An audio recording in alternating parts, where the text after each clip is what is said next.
In perjury trial, the editor of the Scottish News of the World denies making up stories and then paying witnesses to back them up. Also tonight, the pregnant women who say their midwives don't. Football team's special Remembrance Match Day programme used a picture of Nazi troops by mistake. Join us for all Scotland's news and sport at 6:30.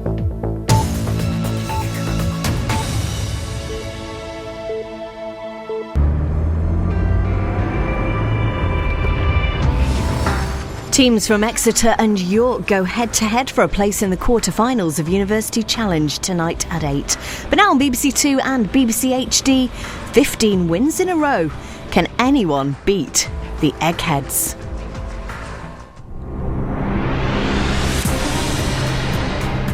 These people are amongst the greatest quiz players in Britain.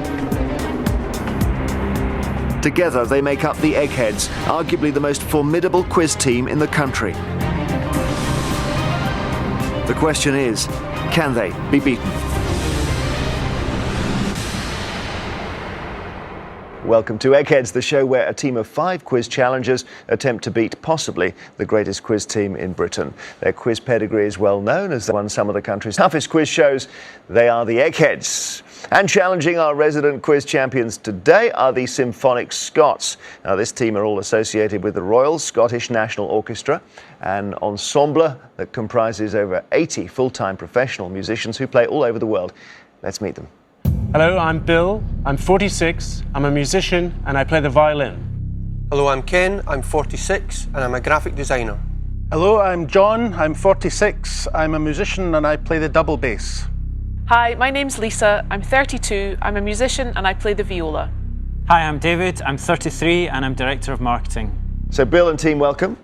Thank you. Must be fantastic. I know not everyone here is a musician, but you all go away together and... That's right. We either play the music or we sell the music. So one way or the other, we're heavily involved. And it's full-time?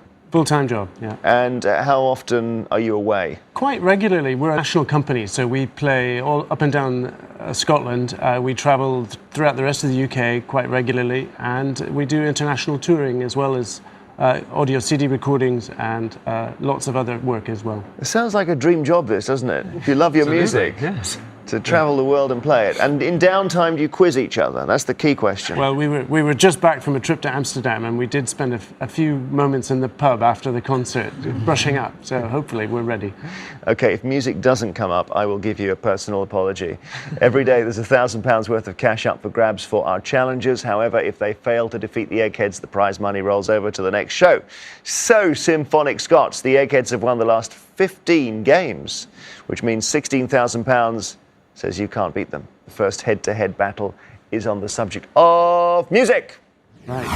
No apology needed. I think we're going to go with David. David, yeah. David's going to be our choice. But you're not a musician. I'd sell it on a daily basis. Okay, He well, has to fine. know as much as us. All right, he has to know as much. David against which? You can pick any one of the 5. Let's go with Barry. Barry? Yeah, we'll go with Barry. We'll choose Barry.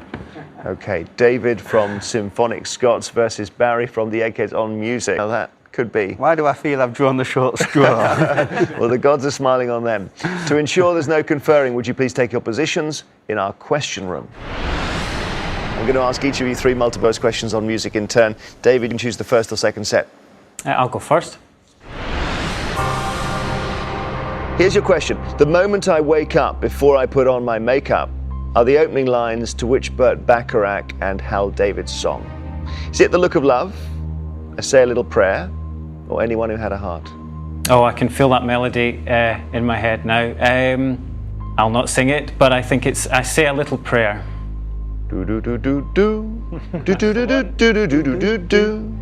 I Say a Little Prayer is right. Well done. Barry, If I Let You Go and Flying Without Wings were UK #1 singles for which boy band in 1999? Is it Westlife, Take That, or New Kids on the Block? That's 10 years ago. I don't recall those with Take That. So that leaves Westlife and New Kids on the Block.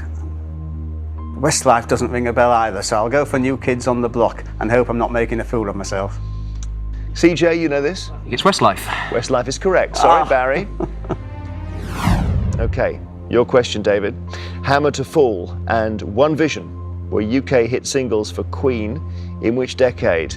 The 70s, 80s or 90s? I'm not a big Queen fan. One Vision had a lot of synth in it, so I will go with the 1980s for that. 1980s is correct. Good. Barry, your question. In the musical Oliver, which character leads the song Consider Yourself? Was it Bill Sikes, Fagin, or the Artful Dodger? Oh, I don't think Fagin had any songs in the musical Oliver. Consider yourself, all right. Consider yourself one of the family. Oh, it must be the Artful Dodger. The Artful Dodger is the right answer. Even so, David, if you get this right, you've knocked Barry out, which is a good start for your team. In which country was the jazz musician Django Reinhardt born in 1910? Austria, France, or Belgium? That is a good question. There's a lot of good jazz comes out of Belgium, actually, so I think I'm going to take a stab at Belgium. You know your stuff. Barry, is he right? He's absolutely right. Yeah, well done, David. Belgium is correct. You've taken the round. Oh, Symphonic Scots, you're going to be a good team. Well, it was music, so, it was your home territory. But well done, David. You're in the final. You've beaten an egghead. You've taken Barry out of the final. Please, both of you, come back to us here in the studio. So as it stands, the challengers have lost no brains from the final round. They're trying to pick the eggheads' pockets here. Eggheads have lost one brain. It's going well, but it's just beginning. The next subject is sport. How does an orchestra do on sport? For this topic, we're going to stay away from a musician and go with someone from the office. Ken? I'll take on sport, yes. It's going to be Ken. Okay, Ken. Which egghead looks shaky on sport? What do you think? Judith? Yeah, Judith has won quite a few in sport. So who else would we go for if it wasn't? Okie doke. We'll go for Judith. Yeah, then. let's do that. Judith, I think, is who we'll go. You're quite right. Ken from Symphonic Scots against Judith from the Eggheads. Please go to the question rooms now. I'll ask each of you 3 questions on sport in turn, and Ken, you can choose the first or second set. I'll choose the first. Here we go, Ken. Your question. On a golf course, what is the official name for the hazard, sometimes called a sand trap? Is it wedge, bunker, or link? I play a little bit of golf. A wedge is a club. A link is a course next to the sea, so it must be a bunker. Bunker is the right answer. Judith, over to you. A quiver and a bracer are used in which sports? Archery, horse racing, or yachting? Well, I know you have quiverfuls of arrows. It's what you put your arrows in, I think. So I'd say archery. Archery is correct. Bracer, is that the thing on the arm, or? Yeah. And maybe that's the thing that steadies your hand when you fire off an arrow. I don't know. Or your wrist or something, yeah. Anyway, you're right. 1 each. Back to you, Ken. The goalkeeper, Bob Wilson, made 308 appearances for which football team? Fulham FC, West Ham, or Arsenal? He was a presenter on the sports programme, and I think it's Arsenal. Arsenal's right. Lovely bloke as well, Bob Wilson. Judith, in 2006, the rugby league team, Featherstone Rovers, decided to give their ground what new name? Russell Brand Stadium, Chris Moyles Stadium, or Peter Kay Stadium?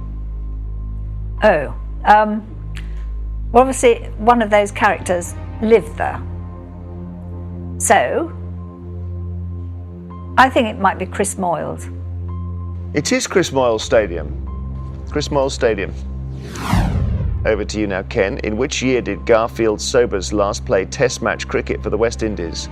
Was it 1974, 1979, or 1984?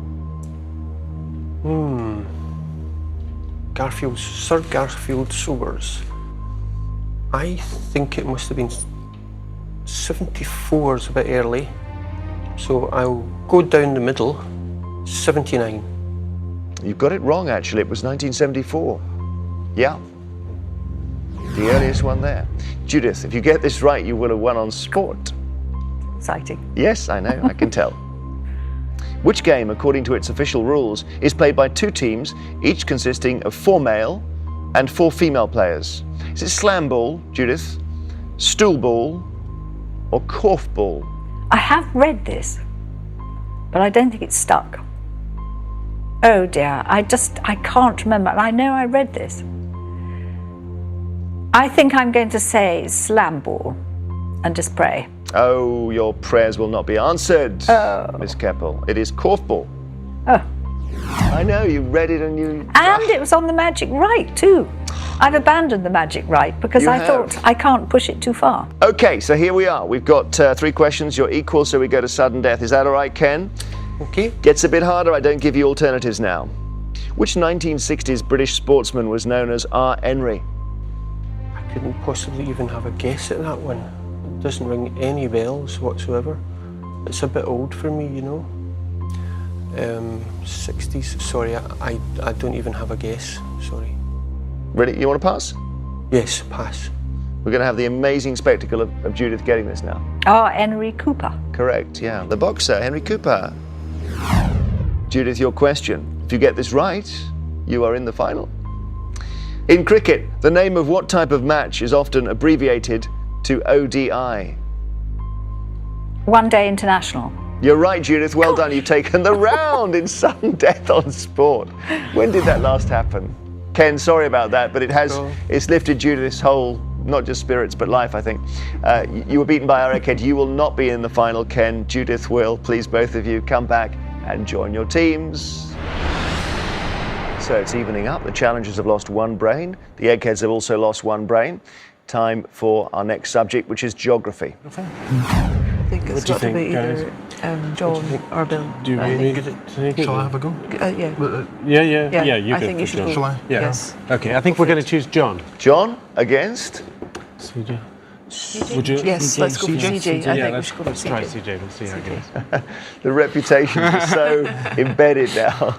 John from Symphonic Scots against CJ from the Eggheads on his favourite subject of geography, not.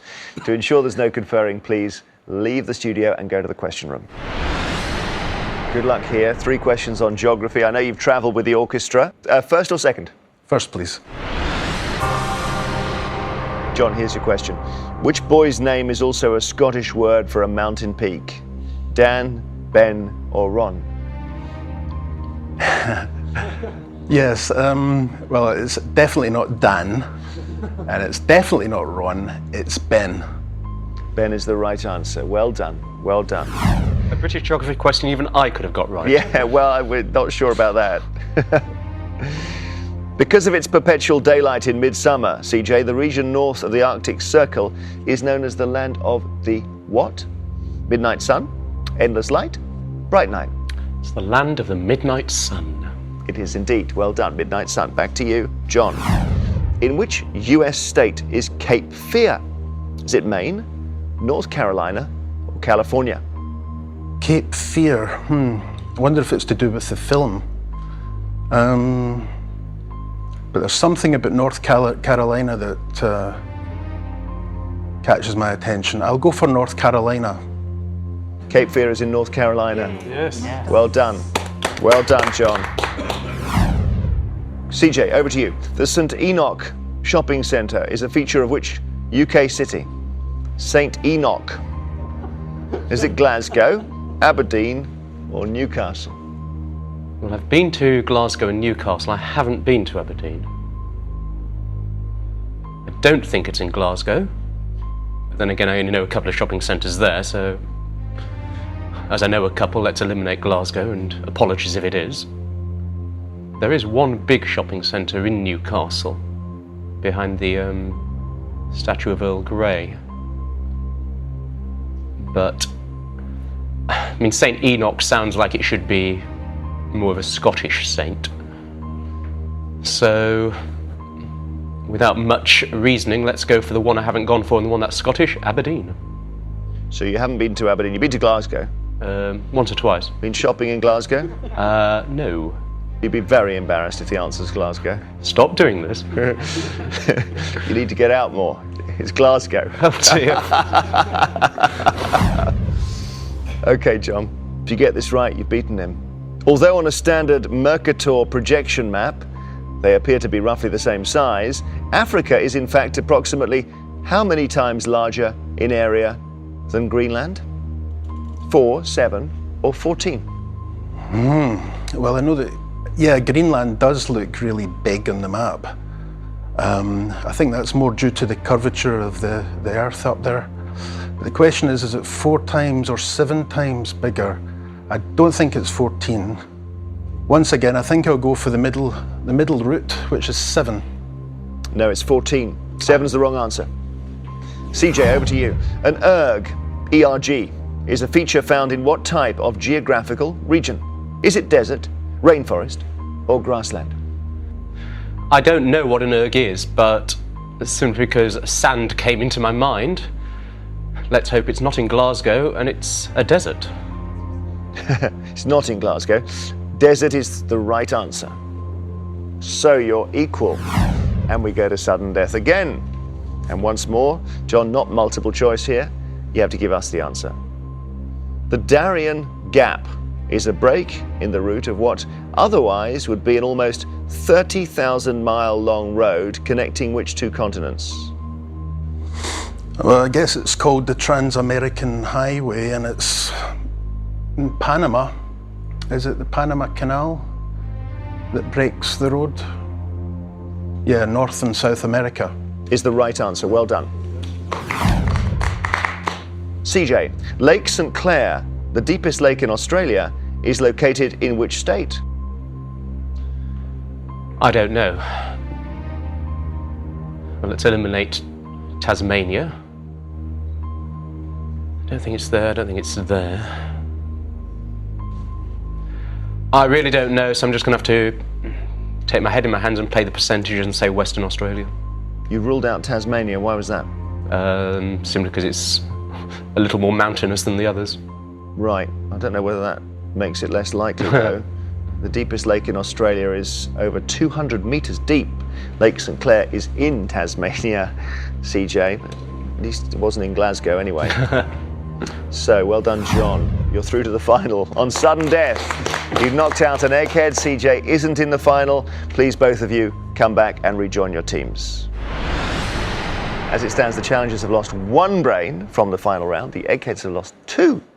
Our last subject is film and TV. I think we're pretty confident with Lisa on that one. Yeah, okay. Lisa. You watch a lot of TV? I do, yeah. Excellent. Lisa from Symphonic Scots against who? Kevin's really good at film. Right. What about Pat then, otherwise? Yeah, I don't know if it'll make much difference, but okay. We're not sure about this, but we'll go with Pat. Against Pat from the Eggheads. So do please both go to the question rooms now. Lisa, I'll ask each of you 3 questions on film and television in turn, and you can choose the first or second set. I'll choose the first one, please. Good luck getting to the final. Here we go. From 1992 to 1997, Pamela Anderson played the part of C.J. Parker. In which US TV series? Beverly Hills 90210, Friends, or Baywatch? Well, I didn't watch it, but I definitely know it was Baywatch. Baywatch is the right answer. So there was a CJ on Baywatch. Yes. Was there? Not based on you, though. Well, she's never parked me, so I can't comment. You never see the 2 together, though, do you? No. You've never seen the 2 together? Even though she is in pantomime as well. Okay, Pat, your question. What surname is shared by the comedians Jimmy, host of 8 out of 10 Cats, and Alan, co-host of the Sunday Night Project? Is it Carr, Collins, or Clark? I think, yes, Jimmy Carr is a very deadpan stand-up comedian, and Alan Carr is the son of a former football club manager. So I think it's, let me just double check. Yes, it's Alan Carr and Justin Collins. It's Carr. Carr is the surname. Yeah, Carr. Where Justin Collins came from, I don't know where. Carr is the surname, you're right. You're right. Just pure coincidence. 2 people called Carr suddenly become famous for being funny. Lisa, good luck with your second question. What is the title of the 1993 film about the Jamaican bobsleigh team in the 1988 Winter Olympics? Is it Cool and Crazy, Cool Runnings, or A Cooler Climate? I remember watching this. The answer is Cool Runnings. Cool Runnings is the right answer. Yes. Is it a good film? Yeah, it's a good film, yeah. And the whole idea being that being Jamaican, they're not necessarily used to snow. Yeah, and all that. they'd never seen snow before in their lives, so they decided to train and enter the Winter Olympics. So, Pat, who played Bernie Fokker in the 2004 film Meet the Fockers? Is it Dustin Hoffman, Michael Douglas, or Gene Hackman? My first thought was Dustin Hoffman, but I'm beginning to think about Gene Hackman now. I don't think it was Michael Douglas. I'm unsure. I can remember seeing both of them in very similar roles. I think I'll go for Dustin Hoffman. Eggheads? Yes. You're right. Well done. So you draw level, 2 points each. Third question for you, Lisa. Which 1942 film was nominated for 12 Academy Awards and won 6? Random Harvest, Mrs. Miniver, or The Pride of the Yankees? I haven't got a clue. My dad would know the answer to this. He loves old films. I'm either going to split it down the middle or do Judith's go for the right. I think Mrs. Miniver, for some reason, is speaking to me, so I'll say Mrs. Miniver. Mrs. Miniver is correct. Any other details on Mrs. Miniver? Churchill said it was worth at least 2 divisions. for raising for the morale. propaganda effect and Yeah. the morale. In America, yeah. What was it about? What was the story? A family in wartime Britain, and the mother had to put up with the husband going into the army and all the various privations that they had. Facing the Blitz and all that sort of thing. Okay, Pat, over to you. If you don't get this right, you are not in the final. In later episodes of the 1960s TV series The Avengers, Steed and Tara King are given their orders by a male boss who uses a wheelchair and is known to them by what name? Auntie, Granny, or Mother? I think I can remember Steed commenting on, referring to Mother on several occasions. Although either of the other 2 names are plausible, Granny or Auntie. I think I can remember Steed talking about Mother, so we'll go with Mother. Mother is the right answer. So it's closely fought this. We're going to sudden death again. Are you ready, Lisa? Yes. I don't give you the alternative answers. Here's your question, your first sudden death question. In which 1974 James Bond film did Christopher Lee play the role of Francisco Scaramanga? Oh, again, my dad will kill me if I get the answer to this wrong. My James Bond films seem to blend into one, so I'm just going to have to take a guess. I'm going to say Dr. No. No, I'm sorry. Anyone on your team? The man with the golden gun? Yes, the man with the golden gun, and he was that man. Pat, to take the round. Which actor plays the role of Andy DL in the BBC TV series DL and Pasco? Pasco is a chap called Buchanan, and DL is Warren Clark. Let me just double check. Warren Clark sounds right. He was in Clockwork Orange. Warren Clark. Wait, no. Who's Till Death Us Do Part? That's Warren Clark. Oh dear, I know the chap. He's an established character actor. He definitely starts with Warren, and I've just lost his surname. Warren Clark. Warren Mitchell is Till Death Us Do Part. Warren Clark is Andy DL. Warren Mitchell. Silly Moo. Warren Clark. It's fascinating watching your brain working. It's amazing watching you leafing through all that. You're still working on an old index filing system up there, I can see. You haven't yet moved to Windows. Warren Clark is the right answer. So, Pat, well done. You are in the final. Lisa, well fought. But that man with a golden gun question, your dad's not going to be happy. The one with the mirrors, you remember? Yeah, and it's coming back to me now. he had a strange physical characteristic, didn't he? 3 nipples. 3 nipples. Thank you for spelling it out, Barry. Lisa, you were beaten by our Egghead. As a result, you won't be able to help your team in the final round. Please, both of you, come back and rejoin your teammates. So this is what we've been playing towards. It's time for the final round, which as always is general knowledge. But I'm afraid those of you who lost your head-to-heads won't be allowed to take part in this round. So 2 from this side, Lisa and Ken from Symphonic Scots, and 2 from this side, CJ and Barry from the Eggheads. Would you please leave the studio? Well, Bill, John and David, you're playing to win the Symphonic Scots £16,000. Kevin, Judith and Pat, you're playing for something which money can't buy, the Eggheads' reputation. As usual, I'll ask each team 3 questions in turn. This time the questions are all general knowledge and you are allowed to confer. Symphonic Scots, the question is, are your 3 brains better than the Eggheads 3? Bill, John and David, would you like to go first or second? I think we'll go first, guys. We'll stick with our strategy and go first. Here we go, good luck. A flat circular lock of hair on the forehead, as sported in the 1950s by Bill Haley, is known by what name? A chignon, a kiss curl, or an Alabama fringe? Right, guys. One of those that I know the answer to, and that's Kiss Curl. Kiss Curl. Yeah, you pretty sure about that? Yeah. Okay, I think we will go with Kiss Curl. Bill, you were born in Alabama, weren't you? I was. And you never heard of the Alabama fringe? And haven't, no. I think probably doesn't exist. No. Kiss curl is right. Yeah. Over to you, Eggheads. Which American actress helped to popularize exercise videos in the 1980s and encourage participants to feel the burn?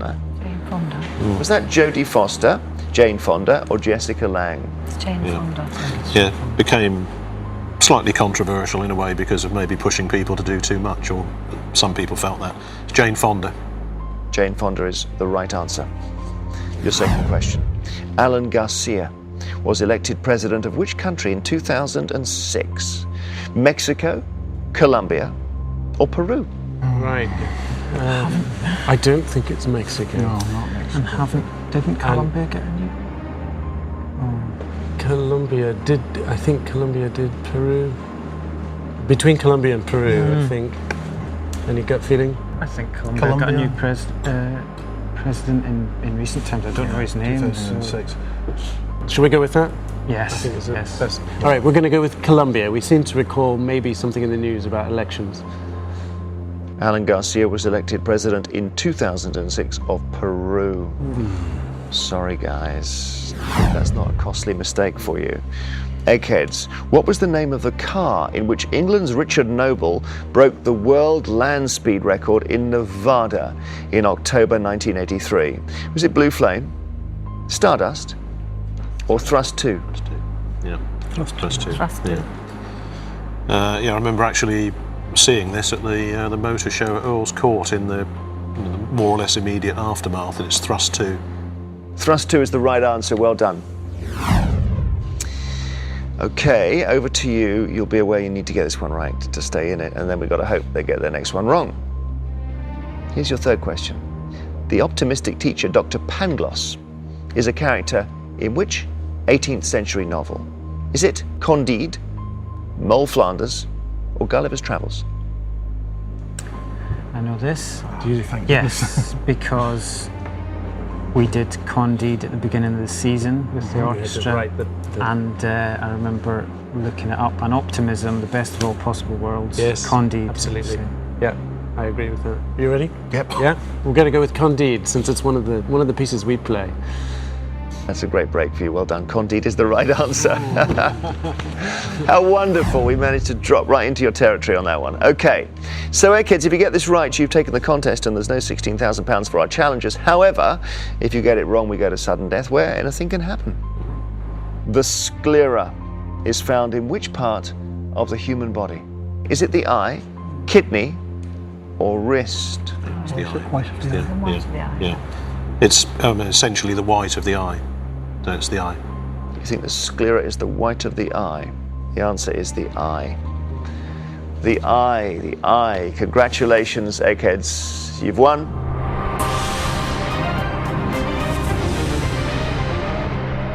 So, I'm sorry, challengers. The Eggheads have done what comes naturally to them, and they still reign supreme over Quizland. I'm afraid you won't be going home with the £16,000. So, that money rolls over to our next show. Eggheads, congratulations. Who will ever beat you?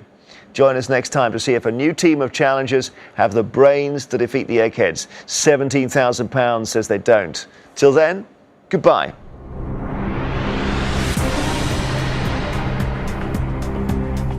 She's back for a second series, all new Miranda in more ways than one, later at 8:30. And there's fun over dinner with Steve Coogan and Rob Brydon when the trip continues at 10. Monday night comedy here on BBC Two Scotland. Well, we said goodbye to Michelle and Brendan on Strictly over the weekend. They have their say on It Takes Two next.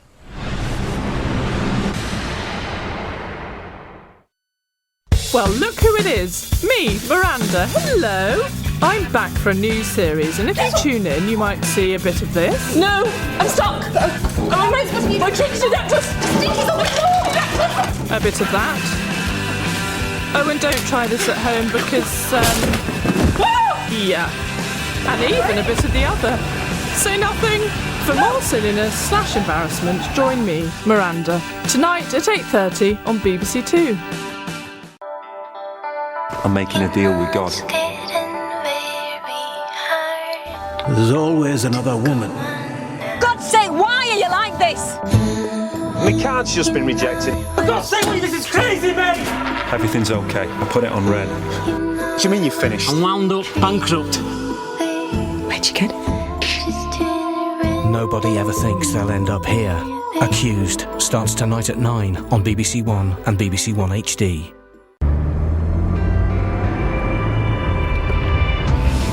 Recreating the 1970s good life, Giles and Sue continue to try their hands at suburban self-sufficiency tonight at 11:20 here on BBC Two Scotland. Right now, though, after criticism of a stiff Strictly performance, time for Michelle to listen up with Claudia on It Takes Two.